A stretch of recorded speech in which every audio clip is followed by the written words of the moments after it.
is session 2. Oh. This is Insil Kang. If you have not met Insil Kang, I'm very sorry your life is not as joyful as it could be. But today, all of that will change. Insil works at Village as well. She's our Director of Communications and Community Connections or something like that. Pretty much. And she is incredible. She's smart. She's witty. This is going to be fun, interactive, keep you guys engaged for some parts of it.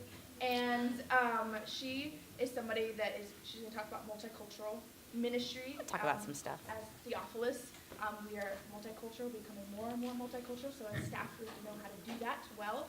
And so she has a lot of experience in this, working in a multicultural church, growing up, being a child in this country, her work in nonprofit sphere. She has a lot of cool stories and stuff I'm sure she'd love to share with you if you ever ask her.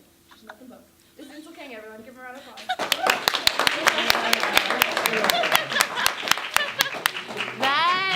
I mean, you should just like write my LinkedIn page because that was pretty great. Thank you.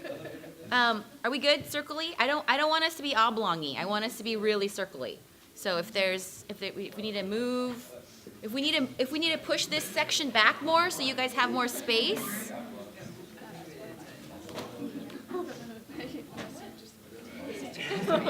Thank you. I do want you to be comfortable. Okay. Thank you so much. So yes, I work at Village, and I'm going to tell you the first news flash for our time together. I'm not going to talk to you about multiculturalism. See? Shocked her. Shocked her. Shocked her. But I hope by the end of it you're going to figure out why. So, everyone, close your eyes. And no, this isn't one of those cool things where when you open them, like Damian Lillard standing in the middle of the room. But close your eyes, Josh Kim. All right. I just want you to think about answers to the questions I'm about to ask you. How warm am I? How cold am I feeling right now?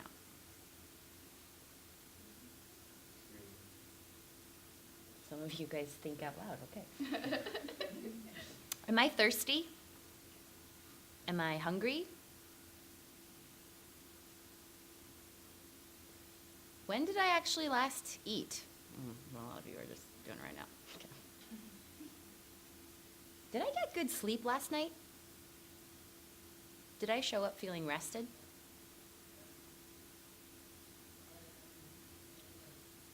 Have I been paying attention so far? Like really paying attention?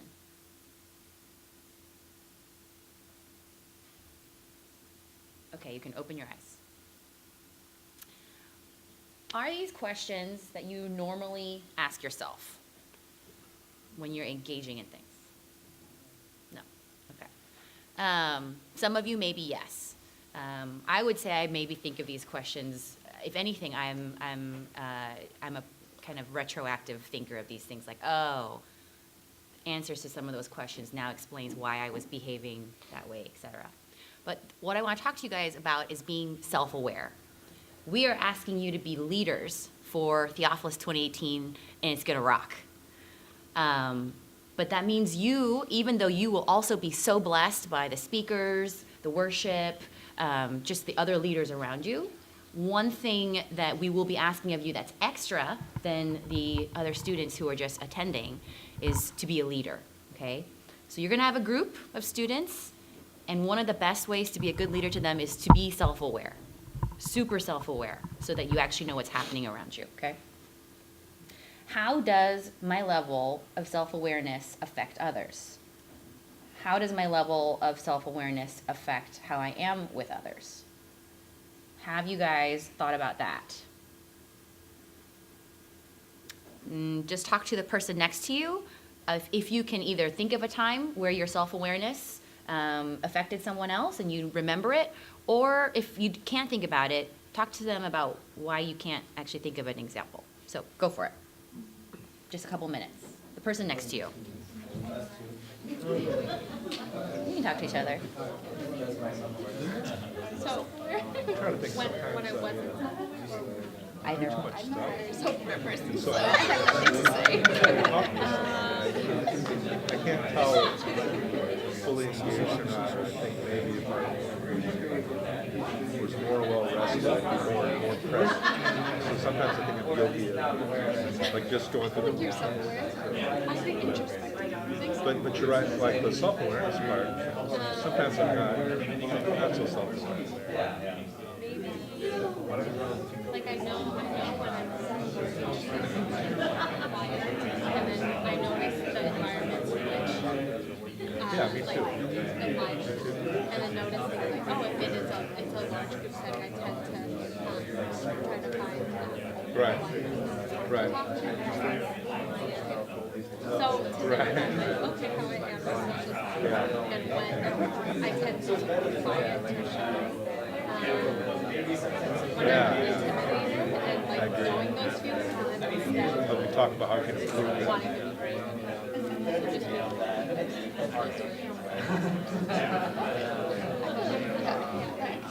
Like when I'm hungry and I'm like angry. yeah. I'm just really mad. I Yeah. need food right now. Yeah. I don't know why, and I won't be that in real life. Yeah. Or even knowing when like you know that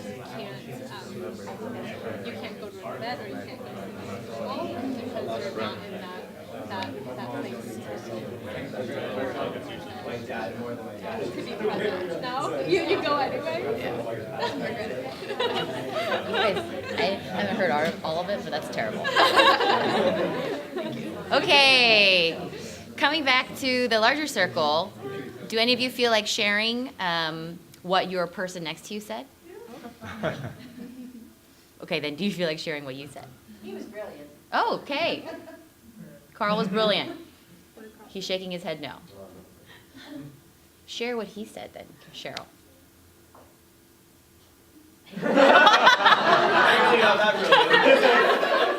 She's in shock. She's in shock. No, he had some good observations about, I think, what I was saying about self-awareness. Okay. That's what was interesting to me. So, Cheryl was saying that she was processing a lot of her awareness of herself kind of at the same time, but not in the conversation with people, but rather just mentally kind of working out things in her own mind. Sure. And I was curious if that spilled out over into, occasionally things you're processing in your mind then come out, and like if there was an opportunity for communication, like to tell another person like, oh, I'm hungry, and therefore I might be a little bit more like touchy right now. So. I feel like I heard a lot of hangry experiences. Like that was the first one that a lot of us went to. But that's why I was asking those questions earlier about like, am I tired? Did I get good sleep? These are real things that will affect how you actually lead your group of lovely, perfectly well-behaved middle and high schoolers, right? Who will also have been perfectly rested and will have taken that bathroom break and like, you know what I mean? So going into this, oh, actually, no. Anyone else want to share? Just, there's nothing wrong as far as a no wrong answer, but like anything else that came up when you thought about like how your self-awareness has affected interactions or not? Yeah. I feel like being self-aware, but then it's like sometimes it turns to like self-consciousness. Oh, yeah. So like, I try to just portray like a part of me that's not necessarily me. Okay. So that's interesting, and I didn't have anything prepared for that, but I mean, if you think that you're going to enter into Theophilus as being like the ideal leader, we'll talk a little bit about that later, but like the perfect leader for your students, that could very well set you up for disaster. That could set you up, especially like Zach was mentioning earlier, burnout, potentially actually the other side of what Ken was talking about, which is like very works driven versus like grace of God getting you through the conference, right? So considering the larger theme of justice, now consider kind of a similar vein of those, self-awareness questions. Where are you right now when it comes to that larger topic of justice? How do you feel when it comes to the plight of other people? What do you represent yourself? Who do I represent in society? And don't just think about the person that you think has more power or more privileges over you. Try to consider who doesn't and is actually, quote unquote, under you in the totem pole. What is my power in society? What is my weakness?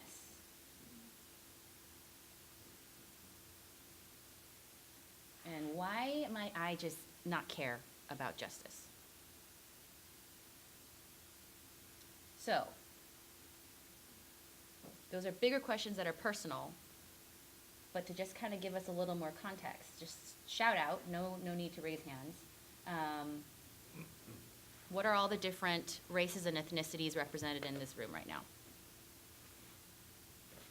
I'm Asian, I'm Korean. Okay. Hello. Scandinavian, lovely. Okay. Chinese. Mexican. That's Canadian. Oh, they're very proud. Chinese Vietnamese. Ukrainian. Not Russian. Japanese. Okay. What about gender? Look around. It's a pretty decent mix. Pretty decent. Okay. Age. Yell out your age. Go. 36. I have like 4 different face creams on right now. So we're running the gamut, right? We're running the gamut, and I think that's amazing. You don't have to yell this out, but like ability, physical ability. I think if I was very, very presumptive, I'd say for the most of us, we're pretty able-bodied right now in this room, just by nature of no one having an issue by me asking to change seating and that kind of thing. But I don't know, maybe some of you are recovering from something. Maybe it's actually really difficult for someone to go up the stairs. Maybe for some of us, we can't actually go faster than a walking pace. That's just even us in this room, right? And education levels. Again, you don't have to yell this out either. But when Ken was talking, he used a lot of very higher education words. Did that scare me? Did that excite me? Did that cut me off? Did that make me more encouraged? A lot of times, these are the reasons why this larger theme of justice can become a very muddied thing, especially in the context of trying to teach it or do it with young people, right? Because if it was as simple as saying this is the right answer and wrong answer to this theme on a topic of justice, what would we struggle with? But instead it's, yeah, we're talking about this, but I'm actually only this level in society. So for me, I attach to this topic in this way, whereas for you, you attach it to it this way. Well, actually, I'm poorer than everyone else in this room, and I think it's fine, but the way we're talking about this is not at all including what it takes for someone who doesn't have as much money, right? So it becomes very, very complicated very fast. And I don't think that you are all going to become experts in all of this by the time Theophilus rolls around, but one thing you can do is practice self-awareness. As a leader, where am I right now so that I can best lead right now, right? Another part that we need to think about with what just really quickly we mentioned what's in this room, who's in this room, is our American context. So I just wanted to give us a little bit, just not a huge history lesson, but just a little bit of some of these main justice issue topics as far as where they started for our American history context, okay? Especially in light of, I was kind of planning ahead of who I thought would be in this room. So in light of who's in this room, who's familiar with the Chinese Exclusion Act of the United States in 1882? Yeah, third, maybe even half. Okay. Does anyone want to talk about it? Does anyone want to do the explanation of it? Cheryl, oh, go. I was amazed because I met a Chinese person at Village, and so she started talking about her history because she was actually born in China, and most of her siblings were born here, and when they moved to Portland, where Chinatown was, and all that sort of stuff, and they actually made it against the law for Chinese people to become American citizens. Yes. So even after the abolition of slavery, African Americans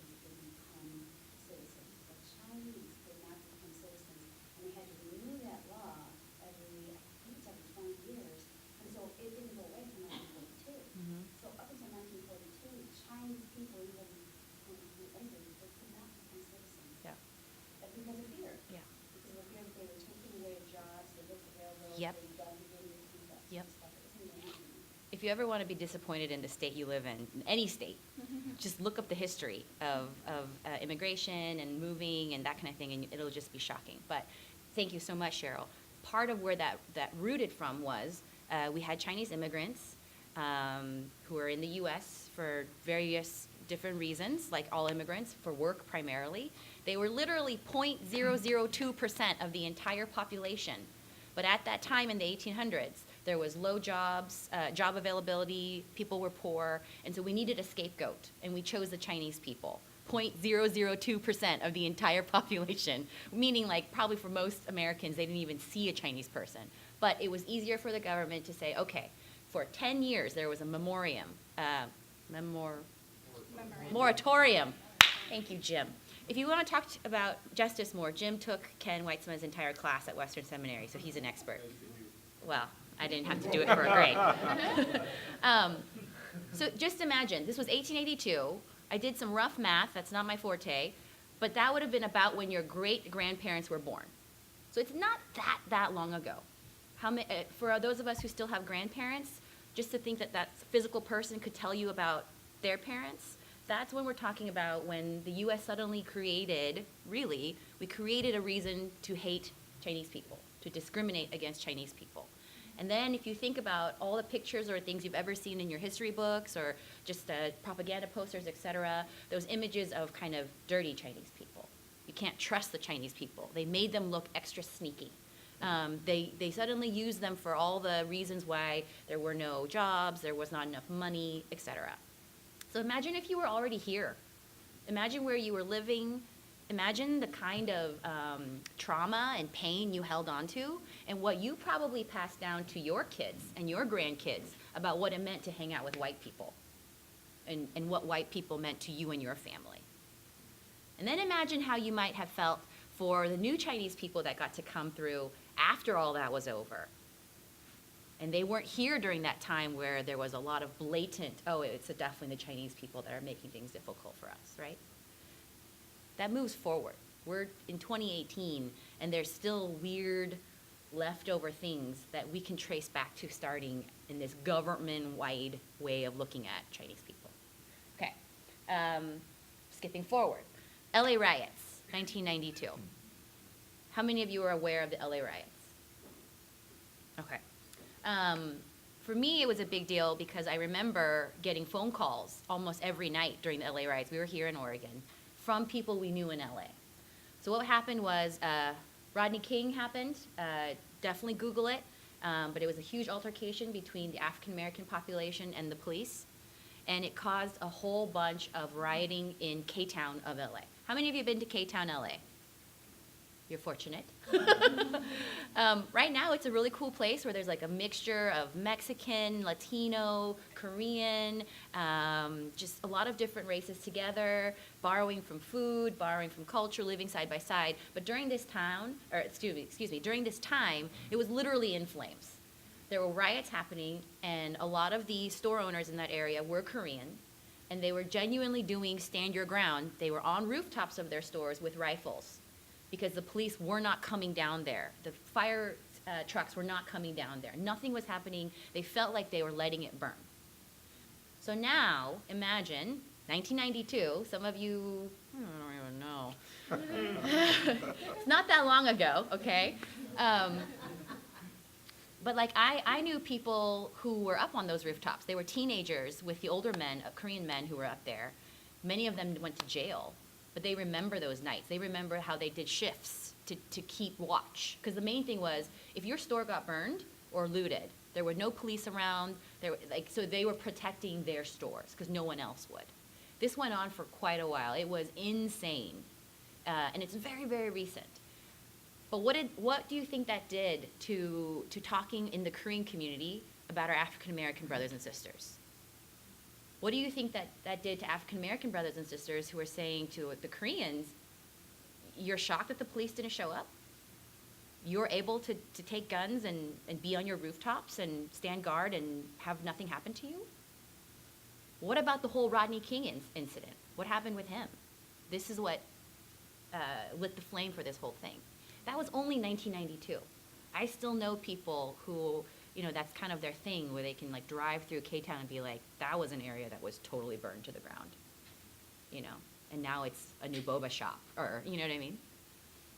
How has that changed the way we even today talk about K-Town, LA, our more recent history as immigrant Americans, right? How do we relate to the people? I don't think I ever talked with my parents about what the African Americans were going through during the LA riots. It was just about, quote unquote, our people and our poor stores and our property and our needs, right? Going back in time again, African slavery in the Western world. I didn't want to use a slide because sometimes I feel like when we look at the pictures of when the slave trade started, it's really easy to kind of like in a sick Disney way, put it far, far away from me. It's like, oh, those pictures were hand-drawn by someone 200 years ago, or, you know, the way they actually stored people on ships, that looks awful, but thank goodness it's this little like, you know, message in a bottle looking type decaying photo, and, you know, I don't have to look at it anymore. 1500 is around when it started, technically. And I would say Western slavery, just because it all had to do with getting sugar cane, all that kind of stuff. So that was our world, right? It wasn't Africa, it wasn't Europe, it was our world. To present day, just to give you a couple dates. 1500 it starts. 1641, it was officially legalized. So there was, no, you know, there was always kind of like, you know, tiptoeing around it. But in 1641 in the U.S., we officially legalized it. And then on top of that, if you were born from slave parents, we made it a thing where you're hereditarily now a slave. So before it was always getting new people constantly, this new supply of slaves. And then it was like, well, actually, we have a crop now. We have this product now that we can continue to raise. 1849 to 1950, segregation. That's 100 years. 100 years, remember, so we were just talking about a 10-year moratorium, thank you, on the Chinese being excluded. But that doesn't mean it just once it ended, everything was fine and we like had parades for the new Chinese people that came to the US. But imagine now 100 years where we were saying, okay, we're not gonna do slavery the way we used to, but we're definitely keeping black people separate from white people at all times. You think we just did it by drawing lines in the middle of our towns? No. We found ways to differentiate ourselves, and like Ken was mentioning, validate it for ourselves. Black people are actually dumber than us. Black people are dirtier than us. Black people don't need school. Black people don't need doctors. Black people don't need nice houses. We did that for 100 years. 100 years. Imagine what that has done to the person that grew up in that and what they passed down to their kids, just raising them as far as being like what it means to be a good citizen. Imagine if you were a white person raising your children. What would you explain to them? Well, the proper way to be a good white person in the US is make sure you never cross that line. Make sure that you are never seen with those people. Make sure when you do interact, you maintain that you're a little bit better than them. You know, you would teach your kid how to do that. Because it would be far worse if your kid was seen maybe one day like being super nice and playing with their African American neighbors. All your neighbors would be like, your kid, you are raising them wrong, right? On the reverse, if you were an African American being raised in that time, imagine what you were taught and how you were told to behave so that you could be just surviving even, right? 100 years.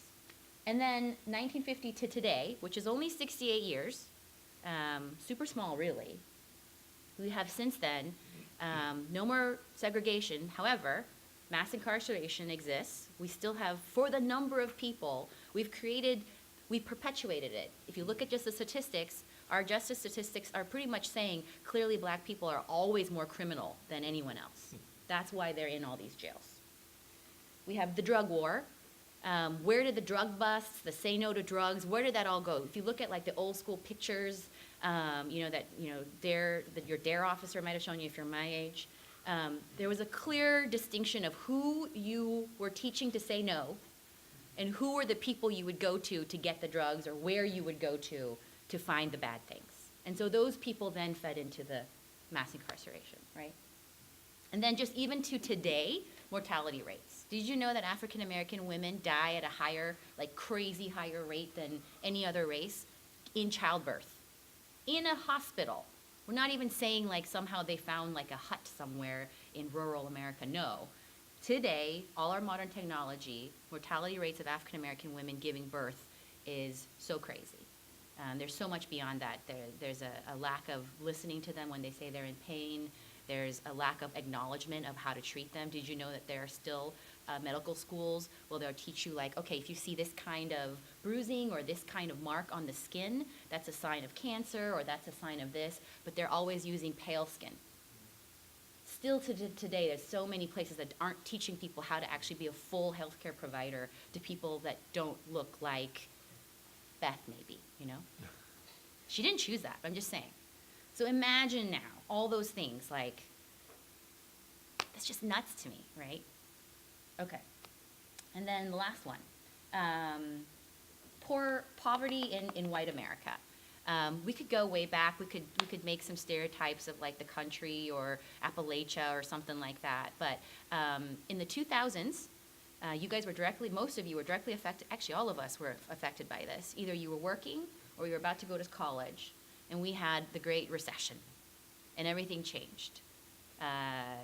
Housing was crazy. It literally exploded. The bubble burst. People lost their jobs. You went into college not knowing whether or not that was like a guarantee for you to get a job. Everything has changed since then. If you are someone who recently graduated, the way you even went through school in the last 4 years has changed since 2008, 2009. Schools had to start saying like, this is the cost of your program, and this is what we estimate you'll be able to earn once you graduate. They didn't have to tell you that stuff before. Before it was, this is the cost of coming to our beautiful campus. You're gonna have fun. This is what our rec hall looks like. You know, now they had to actually prove it because people were suddenly, they had nothing. Savings were depleted. And then the areas that were already struggling a little bit, which we hear about nowadays, they're the ones that are saying that they really believed in Trump, saying that he was gonna bring back their industries, their jobs, et cetera. They all ended because of that recession, right? So you add all of that together, and we were just talking about what's in this room, age, gender, ethnicity, race, education level, et cetera. But then you add all those things. Those are those other kind of complicated underlyings of justice. It's not just a cleanup day. It's not just a, thing we talk about. You have to bring in all these pieces. And I'm not saying that all the kids you're gonna work with at Theophilus are going to be cognizant of all this all the time, but it should probably bring up little pieces of this. And if you're self-aware, if you're able to at least even understand for yourself how you're feeling, that'll make a huge, huge difference for your kids. Oh, and then I just have to put it out there.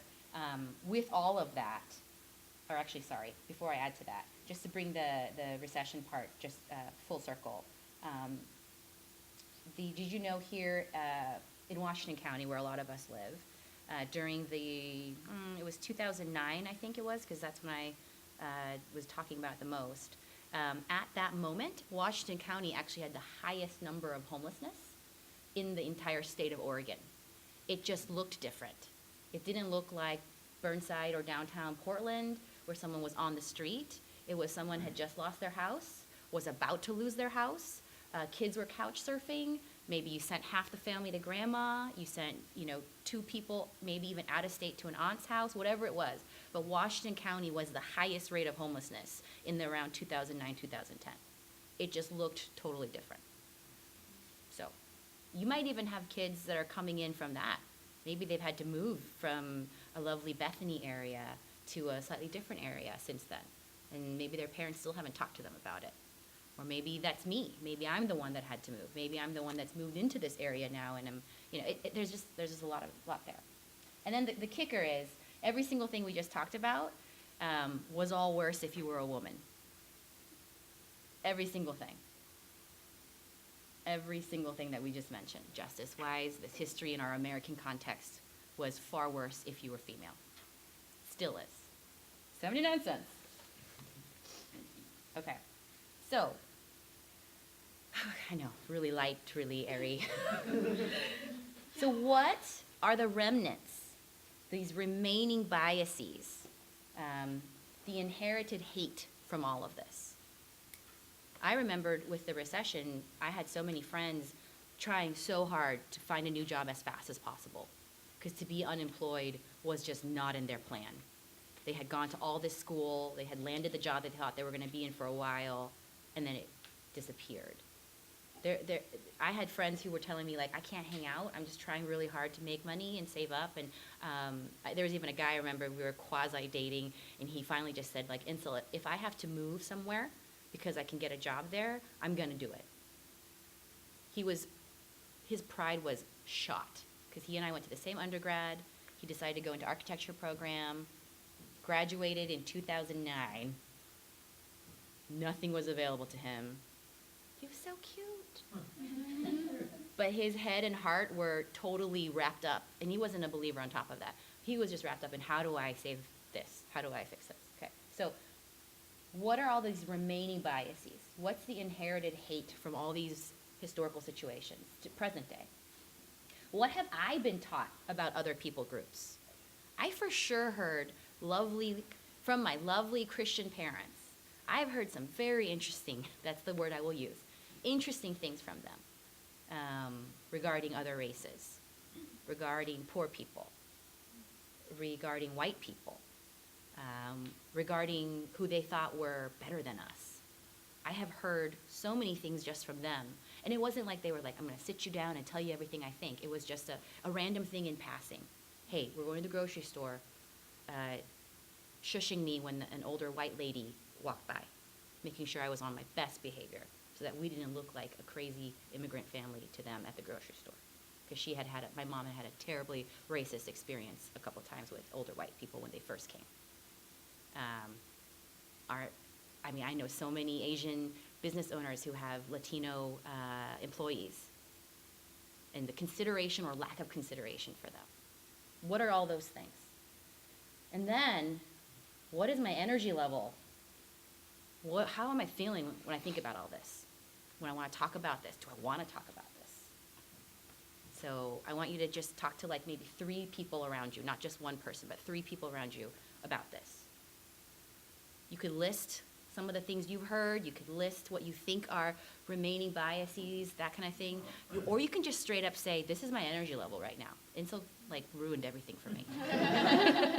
But go. Talk to about 3, 4 people is fine, just right around you. I can join you.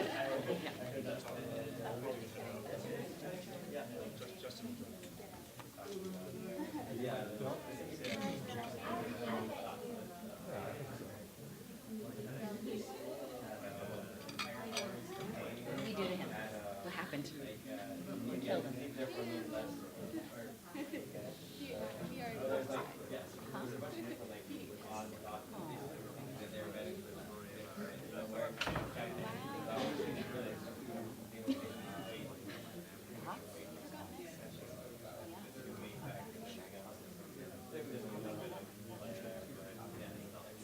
Right now?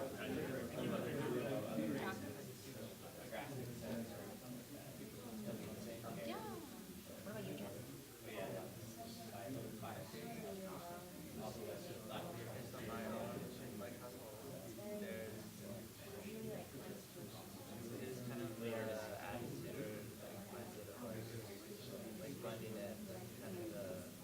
It's really good. Yeah.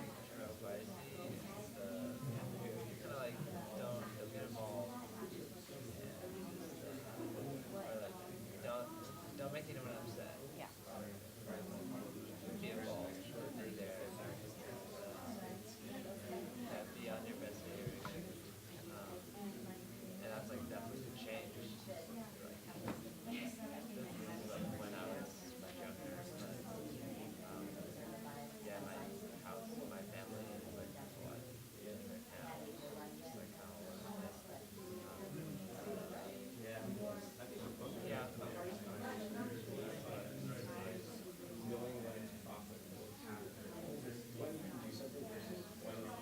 I know that sometimes with me, I can get, the only way, I think it'll manifest in frustration. But I think if I'm really honest about it, my energy level for all of this, rarely am I in a situation where I feel uplifted by the other people I'm talking about it with, to like be energized, to be like, yes, we can do something about this. instead I'm usually like, and again, this is so prideful, but like, I'm either disappointed in them or just exhausted by having to explain things that someone's never heard before. Like that's frustrating me, and so it'll come out in ways where I'm just like, I get frustrated. And frankly, then I'm like trying to find some way to just end the conversation, and then go like honestly like feed myself, like eat something. You know, Well, he didn't mean it right. it's hard. It's hard. So it's not one thing, it's just all kinds of things. Yeah, I feel like I've been burnt out from listening to the history time and time again, but then always being like challenging myself to let the weight hit me versus run from it. Yeah.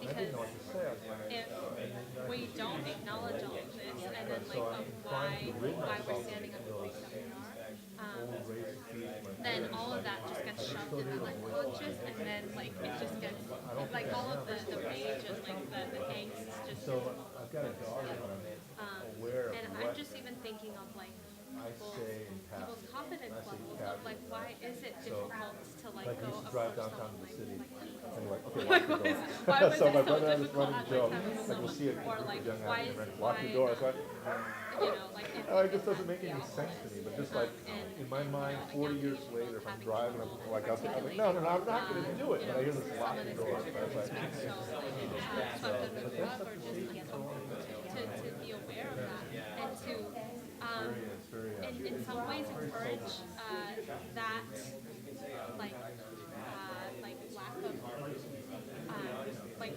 even just like lack of language and saying let's explore this together versus saying like oh we have to you know have this level of language so just to be I get really annoyed. I get pissed off actually when people only talk about this stuff in the justice language.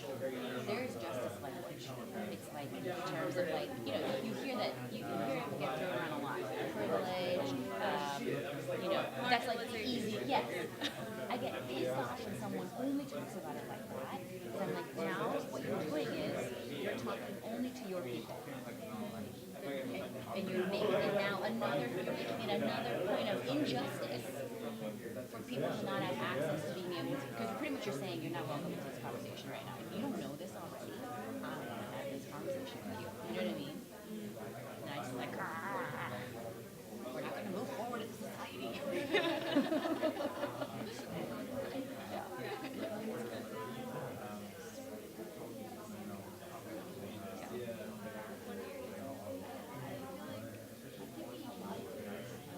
yeah, that's right. I think currently I feel like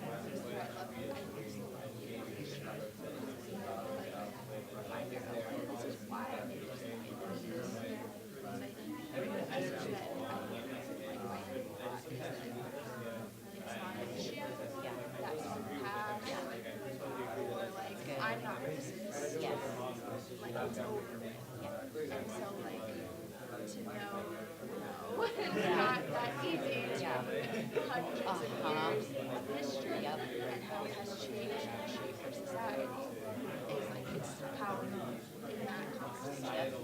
So, but it's also a big conversation. You can't just have with anybody, and someone has to sit down and listen to it.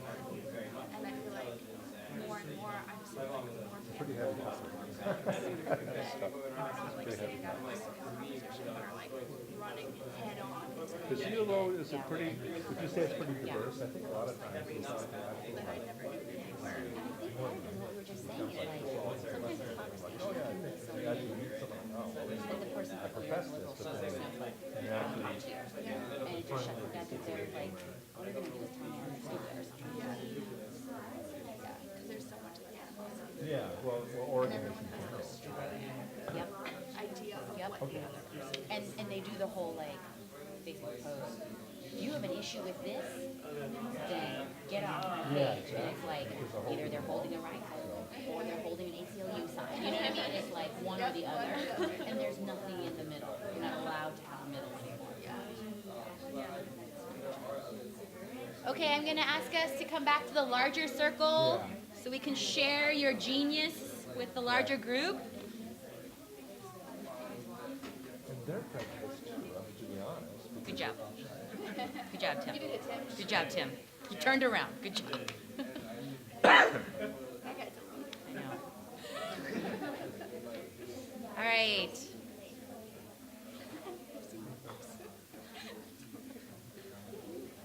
I would love for us to share some of this. This was good. You guys are much more prepared than you think. Or maybe you knew it and I was underestimating you. My bad.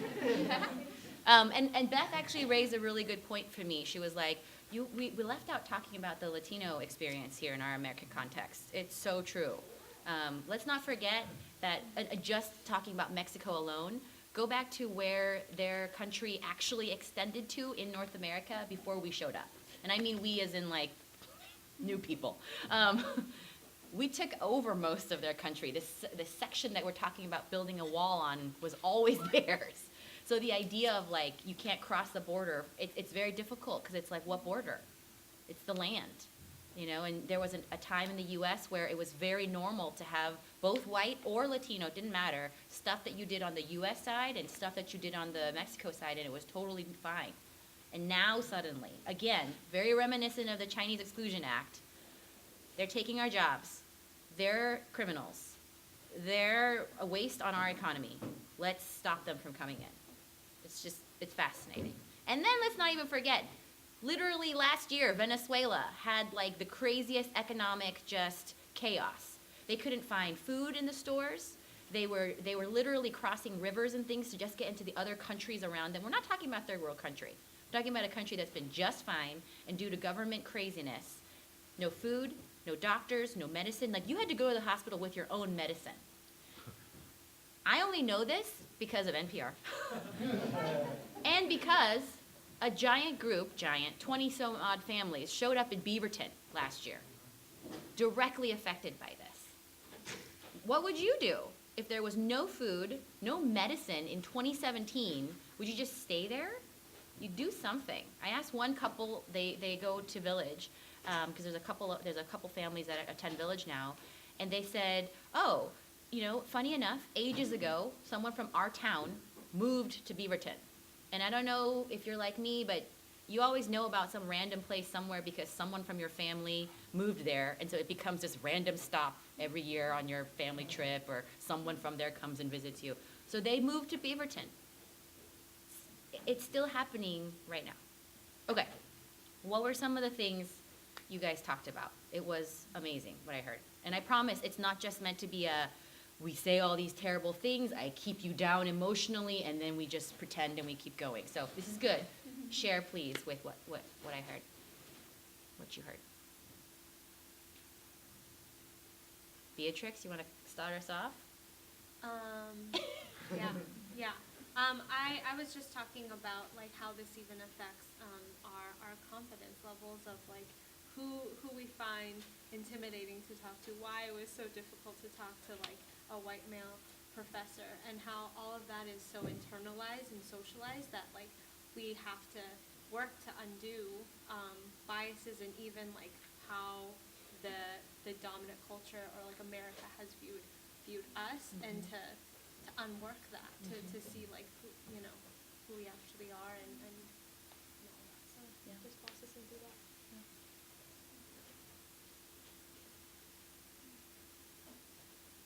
I think as a teacher and as a student, somebody my age, I feel like for the longest time, you just taught to, maybe this is because of, my parents were immigrants too, but you're taught to just, this is the way that it is. This is the truth. It was taught in our textbooks, or it's taught here. And so a lot of that is kind of unlearning, right?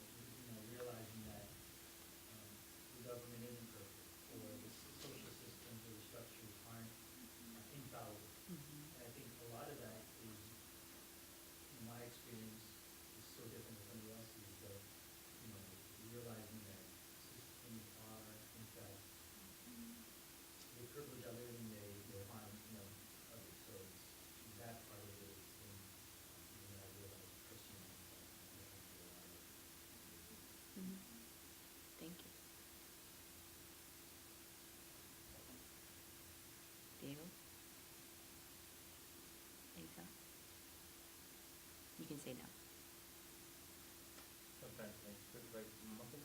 what it was like.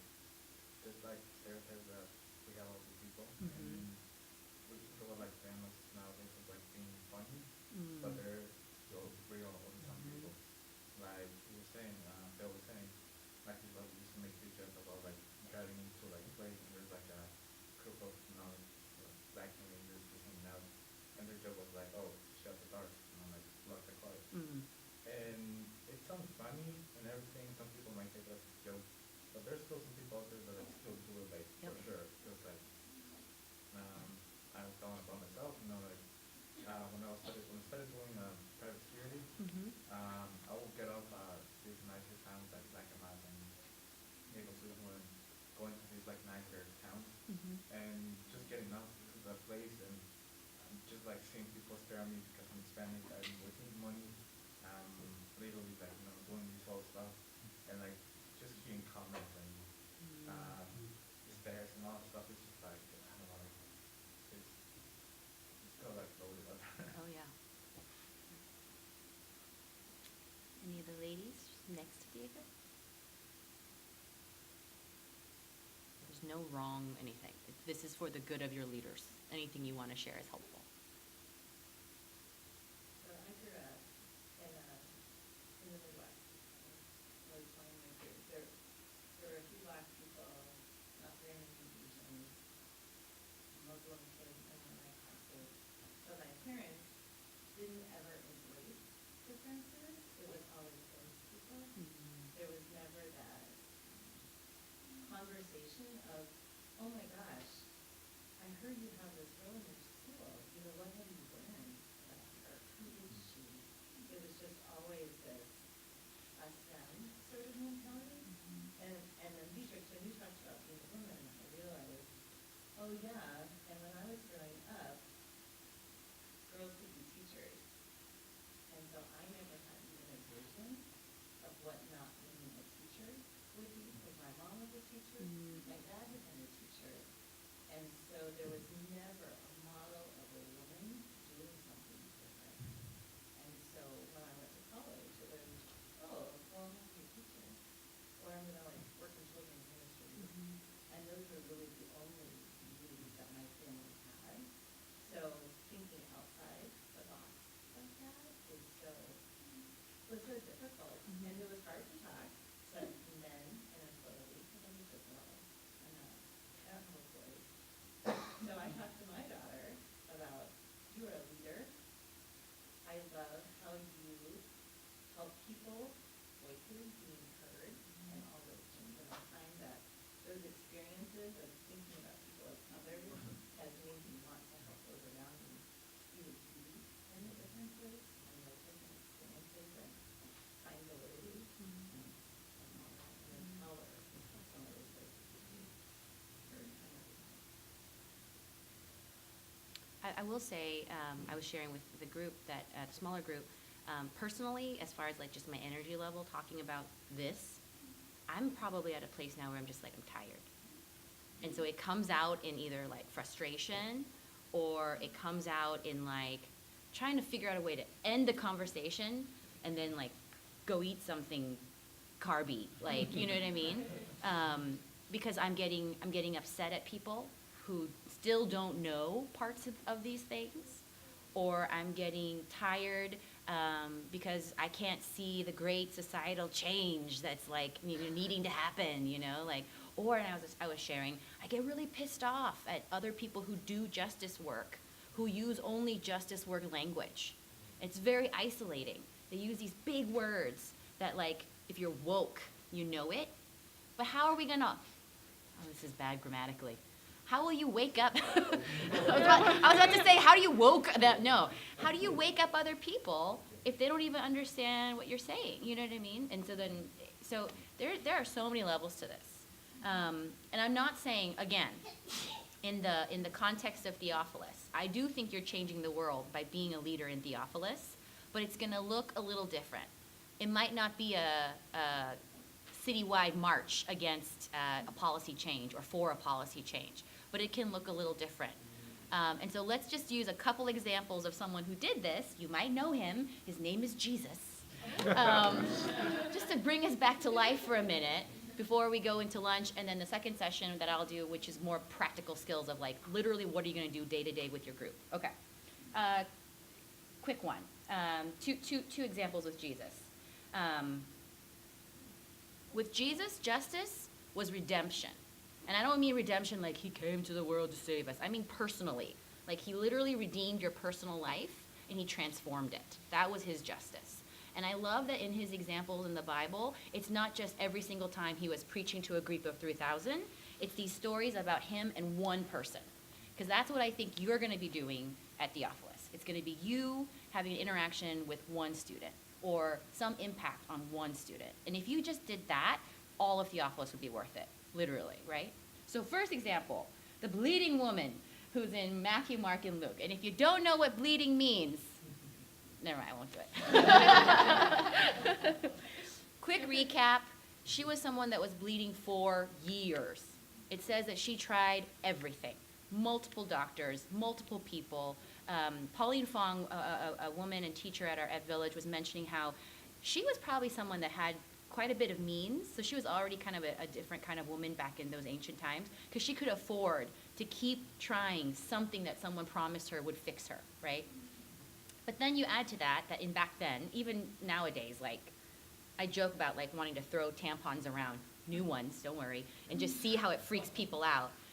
But back then, to be a bleeding woman literally meant that you weren't supposed to be around them or touch them or anything for that time. Because it was, emotional immaturity. They couldn't figure it out, and it was just seen as like, we need to keep that somewhere else, But then what happens if you're bleeding for like a decade? Who's checking in on you? Do you think your family's still talking to you? You don't want to be known as the brother of the girl that's been bleeding for like now with all those Orthodox rules they had back then, it's like, well, should I do business with him? He's of that family? Like, it was bad. It was bad. She risked it all, went into a crowd, a public area where she wasn't supposed to be, to try to get to Jesus, knowing if she could just touch him anywhere, that she would be healed. That's crazy faith. Crazy, crazy faith. I don't think I have that faith on a Sunday basis at my safe, friendly church that I know everyone at. I don't even know if I walk in with that much faith of like, I'm going to show up, and if I can just meet God in the slightest way, he's going to transform my life. That's what she was believing in.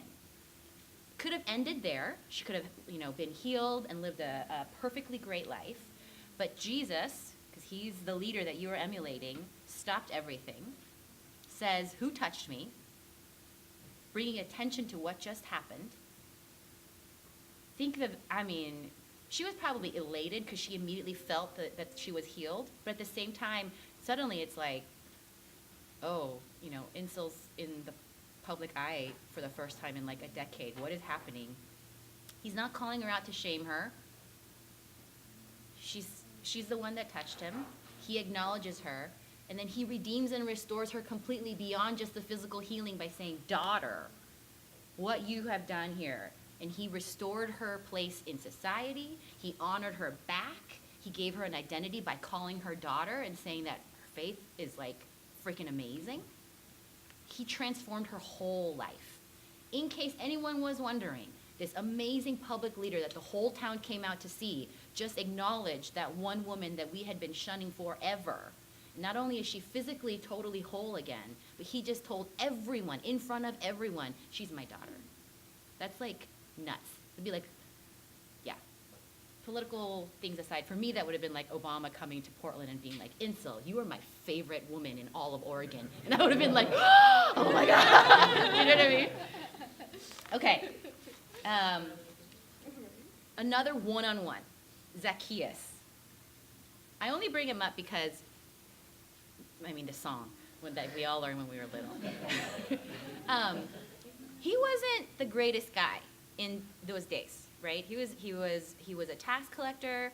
He was like the worst one. Like, so much so that the fact that Jesus called him out first. Again, he's the one that put the public eye on him, saying, Zacchaeus, I'm inviting myself to your house. The whole city saw that, and they were just like, what the? Jesus, what the? If this was nowadays, and imagine who Zacchaeus is. Imagine what kind of Instagram channel he has. Imagine the kind of business he probably runs. Imagine the kind of jokes he probably tells. Imagine the kind of things we say about him as he's like passing by, right? The worst guy, douchey, literally benefiting off of other people, could care less, and totally fine with it, because that's just his life. Jesus is the one that goes to him.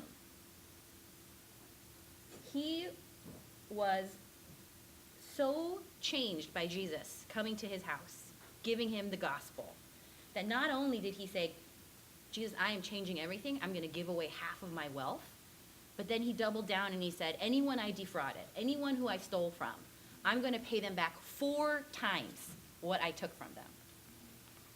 Total restoration. Like, I would even say it was beyond restoration. That wasn't even the life he ever even had. Like, Jesus gave him a whole new life, better, right? Completely changed man. Again, Jesus' justice was for everyone because it was a life transformation. You might not see that happening at Theophilus, but something you say, the way you show your, honestly, grace justice towards your group could be the thing that does that. Jesus was just so self-aware. There are probably tons of stories where he didn't call people out, that kind of thing, but I do feel like it was like it's like a divine thing that these are the stories we have that shows us how Jesus did do that on a one-on-one level. Okay, we're gonna have lunch, do what you need, and we're gonna come back and we're gonna do a little more mind melting. Okay, lunch. Lunch is from 11:45 to 12:15. Okay. Yep. As they're going through these topics, as they're talking about these conversation points, okay? So first activity, I want you just to watch and observe as Beth, fantastic Theophilus small group leader to the stars, is interacting with a brand new group. And scene. Hi guys, my name's Beth. I'm your leader. What's your guys' names? Awesome. So, what's that? I'm RJ, thank you. Hi RJ. You want to shake hands? Yeah. Hi. Nice to meet you. What's your name? Are you Josh Kim? Cool. Yep. My name's Beth. Nice to meet you. Nice to meet you, Beth. Cool. Hi, what's your name? Are you Luke? Yeah. Awesome. Nice to meet you. I'm Beth. Yeah. Hi there. What's your name? Are you Angelica? Okay. I'm going to call you Angelica. Does that sound good? My name's Beth. Hi. She's a little shy. So, what school do you guys go to? Do you go to school? Yeah. RJ? Yes, I go to Westview High School. Nice. Yeah. Very cool. You seem a little old, but I'll go with it. I like it. Nice. What about you, Josh? Should I write it down? I'll text you later. Luke, what school do you go to? Yeah. Do you go to Southridge? Yeah. Nice. Do you know what school Angelica goes to? Yeah. Is it Hill High? Yeah. Let's go with that. Awesome. We're getting to know you guys so well. I just graduated from Multnomah. This is my college. It's really awesome. I like it a lot. Yeah, so today we're going to have a session. Are you excited for that? Yeah. Yeah? You're just like a yes man. Yeah! And scene. And scene. Okay, you can take those out. Thank you, thank you. Yes, applause for our amazing people. Okay, you guys can join the rest of the circle then. So, what did you see? What did you feel? And the participants can also answer those questions too.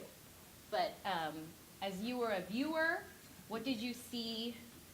What did you feel watching? And as a participant, same thing. What did you see? What did you feel? Awkward. Awkward. Okay, why? You're trying so hard.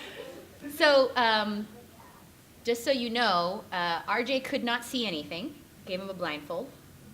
Josh had earplugs in. Luke was only able to say yes. That's the only thing he could say. And Angelica could not touch you and really wouldn't want to be interacted with and touched at all. Like, I told her pretty much, if anyone tries to reach you, just swerve. Like, how did it feel for you guys? It's kind of awkward and uncomfortable to be in that situation. Okay. I think it was really, it kind of limited the interactivity between leaders and just between students as well. Yeah. Think about some of the questions we started with, like, how are you feeling? Where were you? You know, what was going on in your awareness with what you saw? Anything else? I feel like it brought back memories when I was a student. Oh. I was like this. Oh. You changed a lot. Transformation. Jesus is real. I thought that Beth handled it really well. I was thinking, could I do what she's doing? How would I handle it? Sure. Nobody said, because that's not my experience in my group, everybody says lots of things. Sure. So what would I do? And I like that. I'm thinking to myself, okay, I gotta remember that. Oh, is your name Luke? Yes. And rather than going for Angelica again, where you go to high school, knowing that she probably didn't want to answer you, you would ask somebody else, Yeah. you know, if she goes to school. So I thought that was non-threatening. Were you non-threatening, Beth? There you go. Good observation. Yeah, that's fine. I had originally asked Beth, like, do you have a rap memorized? Because I didn't want you guys to get hung up on, like, noted, I will never ask a student what high school they attend. That wasn't the focus. It was the interaction part that I really wanted you to think about. Yes, Well, Jim? I think too, again, following up on what Charles said, is how do you react to the individual? Because there was no homogeneity in that audience. I mean, four very distinct personalities and four very distinct reactions to the greeting, and being able to, okay, here's how I adjusted or adapted this one, and the next one, and so forth. Absolutely. Josh, did you have your hand raised? Okay, I was gonna just repeat what he was saying. Yeah, Beth did just like a good job of like adjusting and not like forcing just like one way of talking to a student. But she was very flexible and like, okay, this doesn't work for this student. Like, I mean, I heard it, but like she said like, oh, like I'll text you, or like, do you want me to write it down? Like, you know, it's just like being able to like change and like modify and adapt to like each and every student. And again, this was like a completely artificial situation in that, like, you're likely not gonna just show up into a room with your new group and they're just gonna be sitting like in a row waiting for you, right? Like, it's gonna be a little more natural, but what else? Anything else, as far as like what you saw and what you felt? It definitely was like getting better near the end.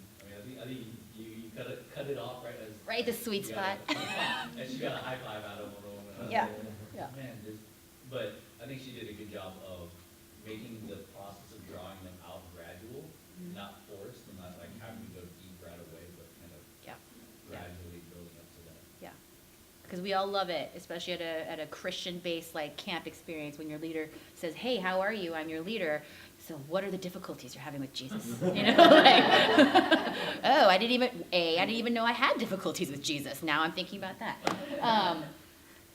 Part of those four different things were even just thinking about like ability. The Luke saying yes, that wasn't just meant to be facetious, but Beatrix actually kind of mentioned it too in like some of her upbringing and like being like kind of intimidated to talk to people that she thought were in authority to her. Sometimes culturally, we're taught to just say yes. And even if you don't really want to say yes, you feel like that's the only thing you can say.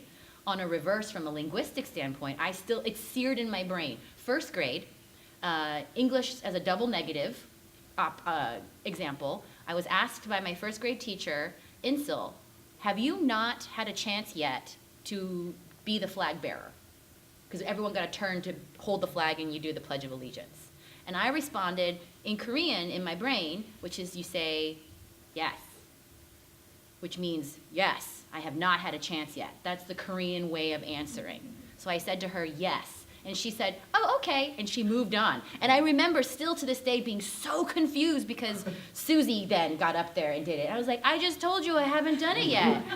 But it's because I didn't learn till later formally in English. If I get asked a double negative, I respond with no. No, I have not. Instead of yes, I have not, right? So that was part of that. The Angelica, I told her to put her hands down here even, so she couldn't even reach out. Touch is a really big deal. Not only culturally, like how you've been taught by like your family, that kind of thing. Like, I wrote an entire blog post when I blogged back in the day about how like I'm an awkward hugger. Like I always am reaching up high for someone that's like way too tall for me, and it's awkward, and like I get my face square in their armpit, you know, because I'm like, but that's just not normal. Like I get a lot of these very Korean like, oh, kind of greetings if it's very loving, you know. The hugging thing didn't happen for me until like high school and college because of my friends doing that as a greeting. But also you might have, not to take it too negative, but you might have a student in your group or even another leader who has had some really, really terrible experiences with touch. So to think that we can just go up to anyone and show God's justice and love and just embrace you could be like the kiss of death to someone. You know, they're just not ready for that. The not seeing. I don't know if we'll have any vision impaired people with vision impairment. But another thing too is like, it's going to be summer. It's going to be a beautiful day a lot of the times. There's going to be so many things to look at.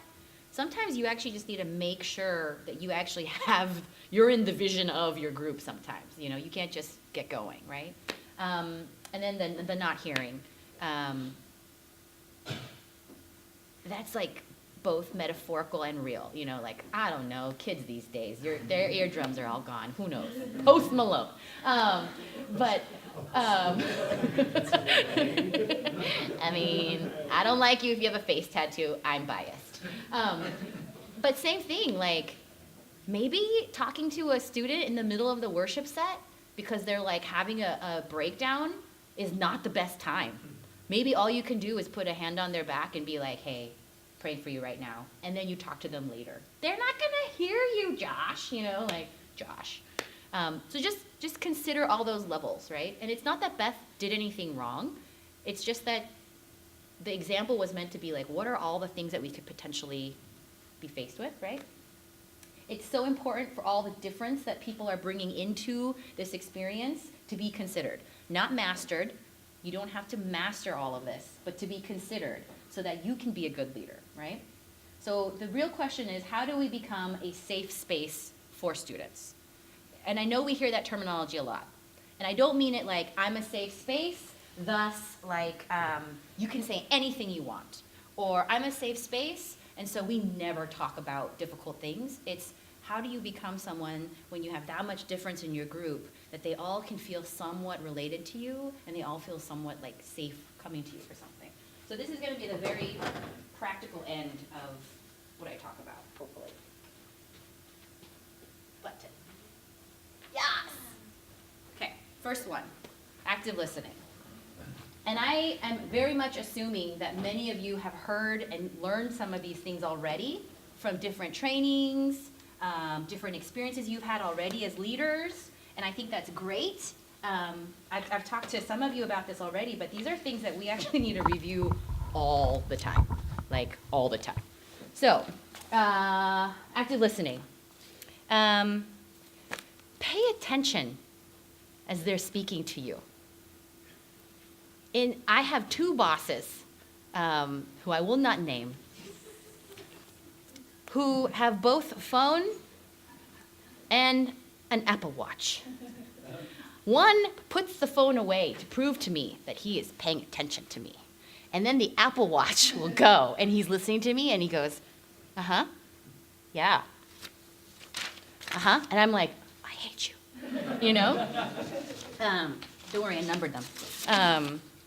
So that's one kind of thing. But I mean it in the sense also of don't even be thinking about the response you're going to give them.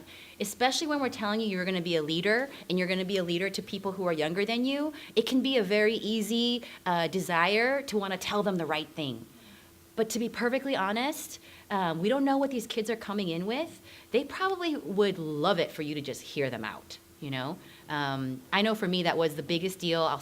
I never will forget her, my high school counselor. She was the first adult to sit down and ask me truly how I felt about something and wanted me to tell her more. I had never really experienced that because up until that it was family members as adults or teachers. And my interaction with teachers were more, you know, just answer a question, that kind of thing. My posture.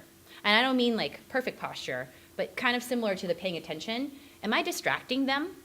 Like maybe I'm talking to Tim, but I see Diego coming up down the way and he's got like a slice of pizza. So I'm talking to Tim and you're doing great, but I want to touch base with Diego. So I'm like, Diego, where'd you get that slice? Cool, man, I'll catch up with you later. And then I go back to Tim. I was just so presumptive that Tim was going to wait for me, that he was okay with me taking away from our time to make time for someone else. I'm not saying you can't high five someone, you know, that kind of thing, but be just mindful of that. What's your posture when you're being an active listener, right? This is a big one for me, and I think it should be a big one for you who are working with young people. Clarifying, asking them to clarify something, right? It's a great way to show interest. It's a great way to just straight up ask, like, I don't know everything about what you're talking about. Like, can you explain that again? Or, wait, can you say that again? That kind of thing. But there's a big difference between asking for clarification and asking the student or asking someone to defend themselves. So an example is, and I've seen this happen, where it's like, wait, I don't understand what you're saying. I have never experienced that. I don't think it's real. And so now I have to, this person who could be a middle schooler has to like defend why they're feeling a certain way to you, or has to defend and validate why they think something. You know what I mean? Clearly, if they're saying some total garbage, you need to shut that down.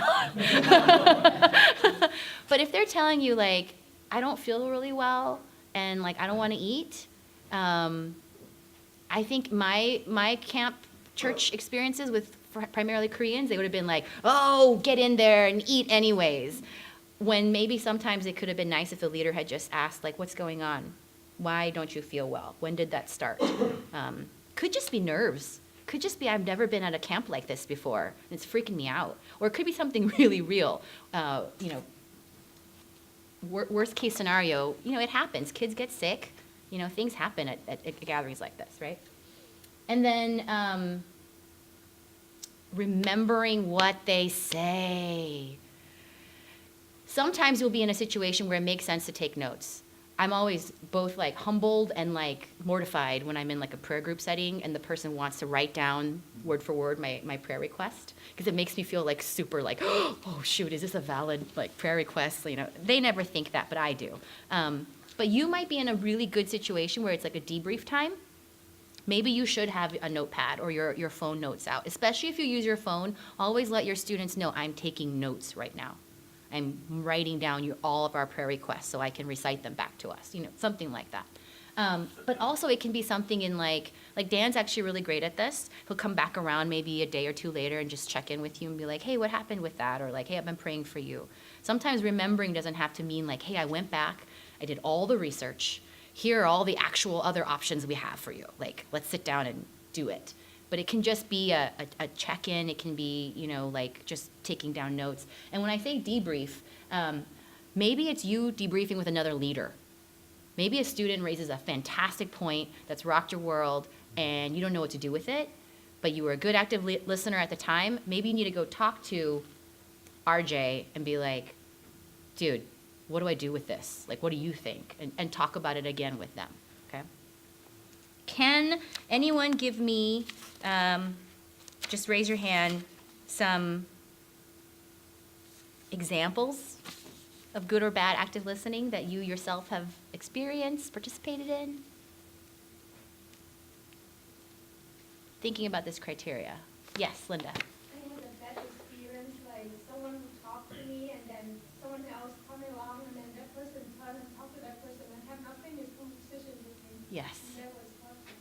Yeah. Like I was not valued. Yeah. Yeah. Yeah. Thank you. Especially with kids. Yeah. Yeah.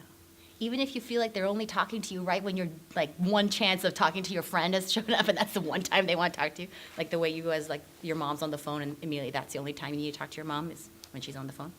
Anyway, other examples, good or bad?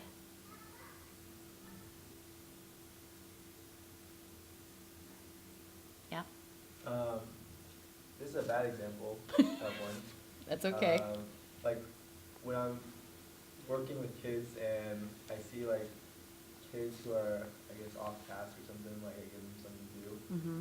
They're off task and I like just look at them like, what are you doing? And then they're like, I like don't listen. I just like assume something. Uh-huh.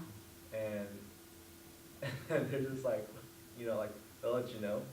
And so like, but they're not like taking, and then like taking the time to go, okay, like, hey, did you need something? Like, does this not make sense? Or like, Yeah. like really kind of like clarifying or like asking them deeper questions. Yeah. Like, oh, can you explain this to me? Because once I feel like I do ask those questions and really do listen and try to like think of a solution, that's when like I feel like their attitude and like mentality like shifts versus me just like assuming something. Yeah. That's actually a really good point. Sometimes you actually don't have the time to do a full-out active listening session. So then it's your responsibility. It's not on them. It's you to actually tell them, hey, Alejandra, I love you, want to talk to you, but we have to go right now. And then you need to make sure you follow up with them. That's okay. Because she might have something to tell me that does require expanding. It does require more information. And if I can't give her that time right now, it might not make sense for me to hold up, let's say, the whole rest of the group to do that right now. Or keep her from getting her entire dinner. You know what I mean? Like, you might need to figure out and discern, maybe we need to just touch base right after dinner. Something where you're still taking care of whether or not you can actually give them that time. Yeah. And I think a great way to do that is like having them write it down. Yeah. Like having them be like, hey, I don't have the time right now, but like, can you write it down so we can like pick up where we last left off? So, like having them write down like what they're thinking and feeling like or going through, so, like, if they're willing. If they're willing, yeah. I think that's awesome. And again, you don't have to do all of these things. It's just keep these things in mind. Okay. Yeah.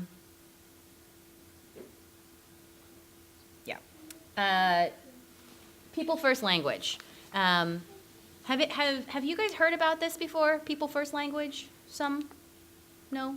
Ish? So it primarily came from the kind of medical advocacy world.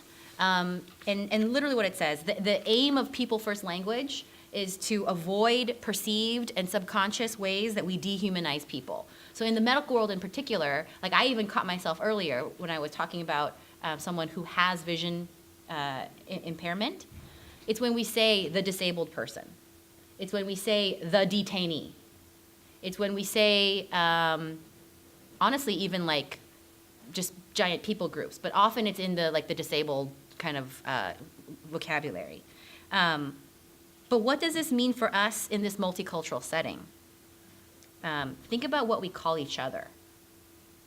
Sometimes the words we use to create community can be very isolating and exclusive to other people, right? I love coming into a room like this and being like, my Asians! Like that's just a part of my personality. But if I only spoke like that the whole time, I would be so rude to those of you who are not, and I would also lose credibility to you. You would probably come away with like some animosity towards me. Like that's not good leadership, right? I think that's why my people work so much better.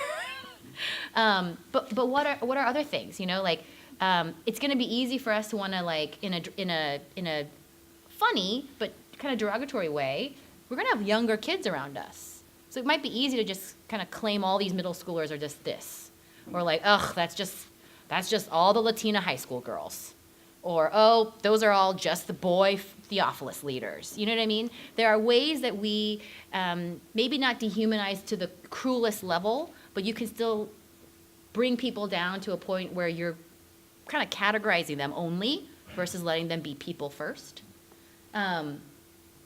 Putting the person first is hard because sometimes it makes you feel like, oh, this is like a politically correct thing. But in a setting where we're going to be this multicultural, in this concentrated kind of way, I guarantee it that not everyone that we're going to have come, our speakers and our worship leaders, will be actually great practitioners of this.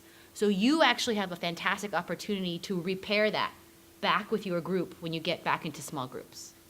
If you have someone that says kind of gendered things, like, well, only the boys will understand this one, and, makes a comment, or like, like, what if I was saying like, oh, I'm so hot, my makeup is melting, can all the girls understand?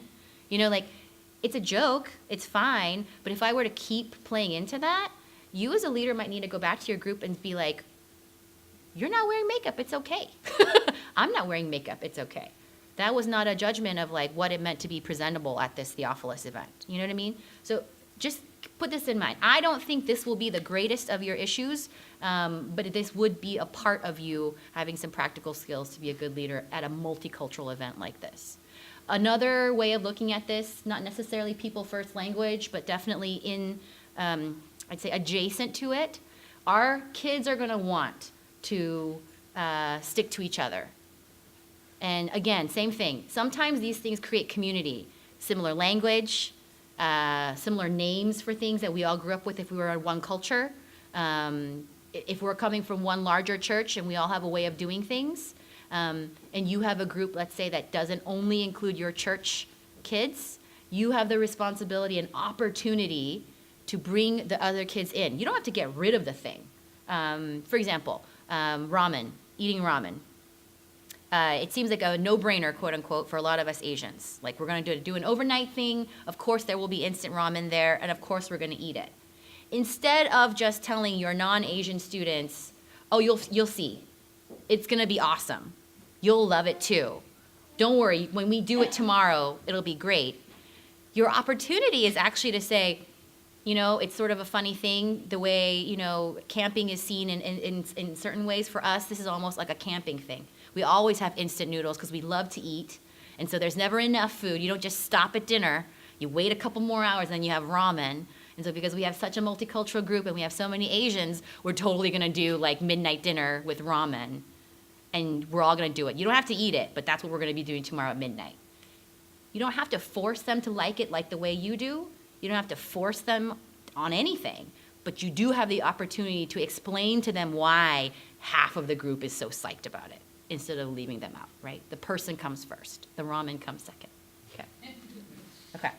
Any examples of this one, or we can move on to the next one, because I know this one, not everyone was like, yes, Daniel. I think the people first language comes into play a lot when we talk about people who are not Christians. Ooh. I feel like, He's a pastor, guys.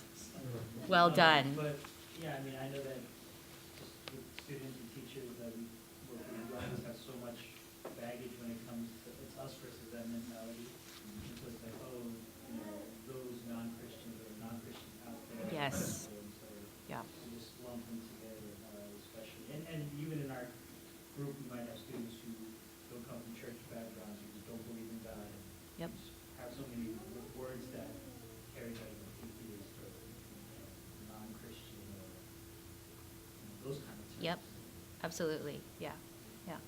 Thank you. Insil, I talk about it like you play to the lowest common denominator. So it's like you can't, even in a group of Asians, I don't think everybody grew up eating ramen. Sure. So it's almost like you have the assumption that you have to define the word. Yep. As we talked about. Yep. How do you even define the word justice? How do we? That's a define great or point. How do we talk about some of these things?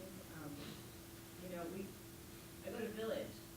What does that even mean? Yeah, I go to Village Church, well, at least that gives you a little bit more context, but it still doesn't quite explain Yeah. all of it. And I think, in my experience, it's been easier, it's been easier for me to hear an explanation than to make it uncomfortable. Like the ramen thing, I had no idea about the ramen. Yeah. All of a sudden, I know these people be all about the ramen, and Yep. I felt stupid.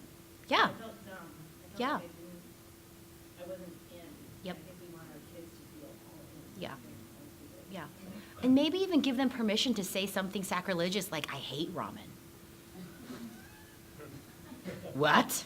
You know what I mean? Like, you get to be the safe person that's like, yeah, you can hate it. That's totally fine. you don't have to do this at all, you know? Okay, thank you, you guys are amazing. This one's gonna be a little more difficult, I think. Maybe it's just I'm projecting my own issues. Diffusing conflict. I don't mean necessarily like the knockdown fights. I don't know the history of Theophilus having that.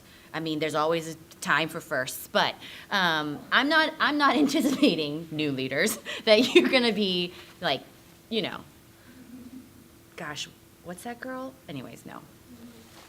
That bad baby, what's her name? Ugh, anyways. Terrible girl that, she's not terrible. A lost girl that got famous for fighting. That's where her fame came from. Anyways. You are calm, okay? And you will stay calm. What does it look like to be calm when you're pissed? What does it look like to be calm when you totally think that your student is so wrong? I think Josh actually gave a great example. It's not the, what are you doing? It's the, explain yourself. It's the, give me more information. You don't have to lose that real edge that comes when you're a leader in your voice, you know, that, you don't have to lose it. But for you to escalate as well, I have been guilty of this, where you are just as tired as they are, you just heard the same speaker too, you just got lit on fire by the worship too, and something gets said and it's wrong, and this kid is like fighting you on it, and you want to just react with, let me tell you what's right. Or, that's totally heretical, the Bible says this. I've heard that and felt that a lot in church settings for young people. Because it's like this sense of like, I just need to tell you what's right, you don't know yet. Stay calm. And the one way you can stay calm is if you're not trying to win this conflict, right? Because it could be a conflict that doesn't involve you. You are the leader. I think one of the coolest things about Theophilus is so many of you have gone through Theophilus yourself and love coming back to it because you know that even though you're a leader, you're going to gain so much out of it. But in moments of high tension and high emotion, high stress, frankly, you need to be able to remind yourself that your first role at Theophilus is the leader. So if there's something going on that's a conflict, your role is not to add to it by saying, that's right, I saw Carol adding to that, you know, she did it. I'm the leader right now. We don't call her out in front of the whole group. We talk about it later, you know, like that kind of thing. Yes. So if we're not talking about a situation where there's conflict between people, but we're talking about a student, you know, they've just been to a conference on justice, they're hearing this part about justice, they feel an injustice for something that they believe is right, but it's actually not right, it's actually Yes. biblically wrong, but Yes. you don't want to judge them. Yes. So how do you? Yes. How do you kind of de-escalate, use that situation so that you can deal with them later and the whole group isn't thrown off by it? Because if you just ignore it Yep. and just listen and let it out, then you give a message to the rest of the group that Absolutely. it's really okay. Absolutely. So the second bullet, that you are the leader, that's a double-sided thing. I know the group that you've had the most experience with lately. And when I was part of that leadership of that high school group, one thing I did was when I de-escalated in the sense of someone was saying something ridiculous, and I mean ridiculous genuinely, in like a Jesus hated all people kind of type, you know, wrongness, and they're just wanting to stick to it, and now they've taken all the airtime and they want to keep going. It's not just saying, okay, stop, we'll talk about that later. It's saying, stop, and then there are other ways of sharing the quote-unquote correct answer. But you got to pivot it. It can't just be you're wrong. No. It's so let's look back actually at that story. You're forgetting these parts. It could be you know what? Hold on. I'm going to bring Dan over. Maybe I don't actually know how to answer it correctly, but I know it's wrong. I'm gonna bring Dan over. And now everyone's like, ooh, and you're like, right, because I think something is incorrect, and I want him to help, because he knows everything. Stay close, Dan. But I do think it's an opportunity for you to make sure that you address the whole group, because I think that's more important.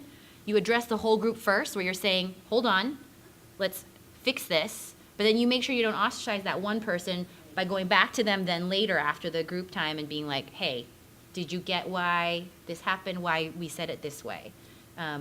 You are the leader, and you very well may have some uncomfortable situations where you have to be the leader, where you are the one saying, actually, no, that's not a correct understanding of that, or actually, I don't believe the speaker was saying that, and here's why. Don't shy away from it. But I'm also saying you don't need to hammer them over the head with a kind of binary, like, this is the right answer and you were so wrong. It would be amazing if they were so close to being right that you could point out, this is where you were totally right, and then this is where we kind of screwed it up. There's so many ways versus just going straight to, this was what was wrong and that's why. But that's a fantastic one.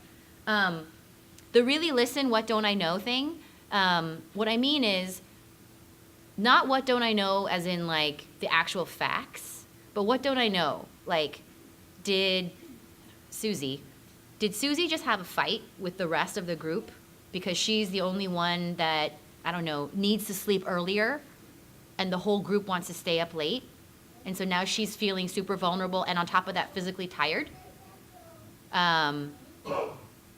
Did this group member have a really bad interaction with a different leader? Not even in our group leader? And now they're taking it out on me? I mean that in the what don't I know. Can you assume a posture of there's something else that must be missing to me in this conflict? There's a reason why there's conflict. There must be something else going on. You know what I mean? That's just so helpful because it also lets you take a beat. It lets you take just one step before you're just reactive. And sometimes that one little pause can be so helpful in diffusing a conflict. Any other examples, good or bad, of this that you've experienced or seen? Or not? That's okay. I have a situation where there's a kid, I work with a young kid that, like, he has ADHD, and so he can assist still. So, like, after I learn about it, then I know how to deal with it better. So, maybe be mindful of, like, maybe there's something that the kids can do, like, this kid can assist them to listen. Yes. Things Yeah. like that, and be calm about it. Yes. Yeah. Yeah. You cannot just make them sit still. As long they can move around as long as they don't bother other people. They may be hearing, but they are not sitting still. Yeah. And that's okay. Yeah. You just reminded me, I had written this one down too. Did everyone watch that video of the TMZ producer talking to Kanye? Who did not watch it? Okay, never mind. Bad example. Bad example. Maybe watch it. It just happened like a week ago. And the only reason I bring it up is because Kanye was saying some crazy stuff. Crazy stuff. And he was on TMZ, right? This TV show. And one of the producers, because the way they film TMZ is they film in the office, right? So one of the producers, Kanye is ranting, literally creating a conflict. And he says something like, you know, are you not feeling me? Are you not feeling how I'm feeling? Like, can you not understand that I am honestly feeling this way? And this producer stays seated, actually. It's kind of awesome. Stays seated at the beginning. I wouldn't say he was at all passive in his tone, but he was calm the whole time. And he goes, I do. But I need you to understand that I'm feeling, because of this, and this, and this.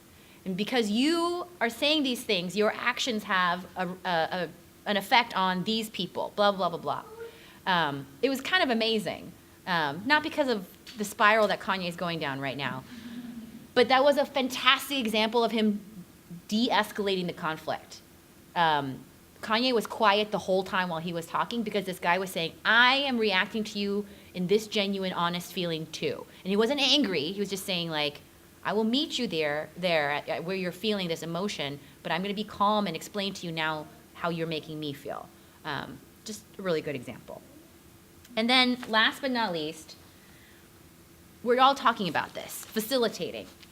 You're going to facilitate, not dictate. You may take that with you. I thought of that all on my own.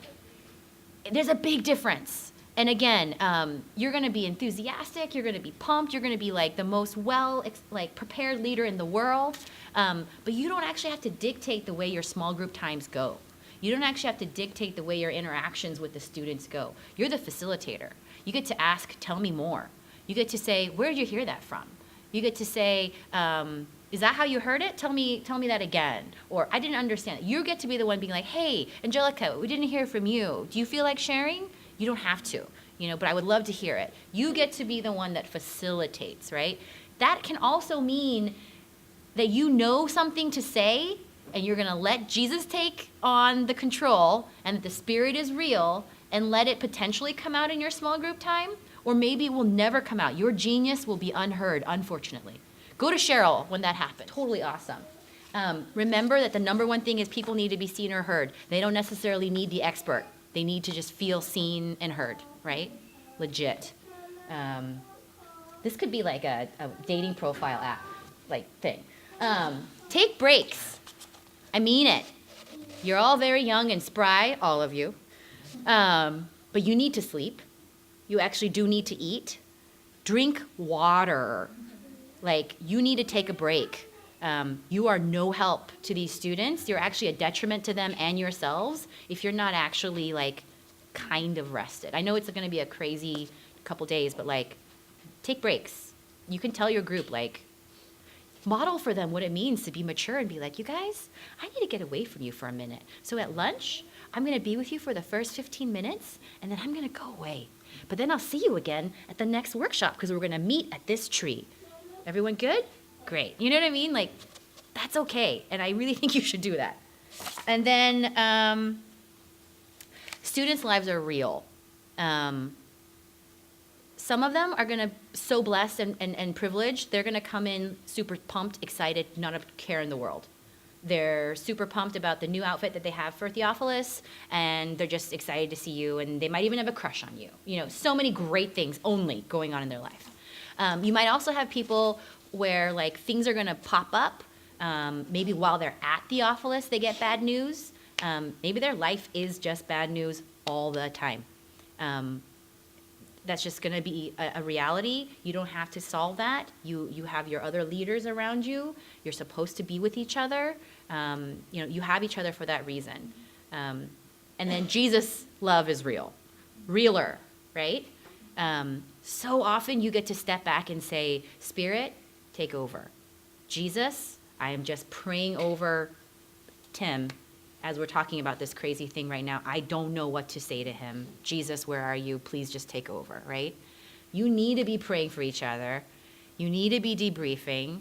I might even suggest, I've said it to Beatrix before, I've said it to Beth before, maybe you all should actually create a quick little almost mission trip email where you send them out to maybe 2 or 3 people, maybe even more, and you ask them to be praying for you each day of Theophilus. Because you are doing a real ministry where there's going to be attacks from all sorts of different ways, maybe not as insidious as if you were to be in the Middle East right now, but just as potent. But at the level that the devil knows needs to reach your kids and you. Jesus' love is real, but let's tap into it, right? Ask for prayer. Be prepared spiritually. Tell your people around you that this is what you're going to be doing for this time. Don't just do it. You know what I mean? Another person, I just want to keep bringing her up. Cheryl is a fantastic prayer. So if you need any tips on that, you should ask her too. And that's it. Yeah, that's it. And we're over time.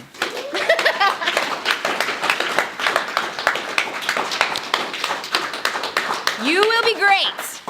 You will be great. That's all. You did it. Go home. Yeah. Dan, do we have any announcements? Sign up for staff. Please. We need so many staff. Please sign up. If you had the promo code is staff, $25 off. If you already signed up and paid, come talk to us. We'll give you a refund for me. Thank you for being here. Thank you, guys. We love you. It's one thing, just, there's some extra food here, so please, is that okay to take? Please, take it in.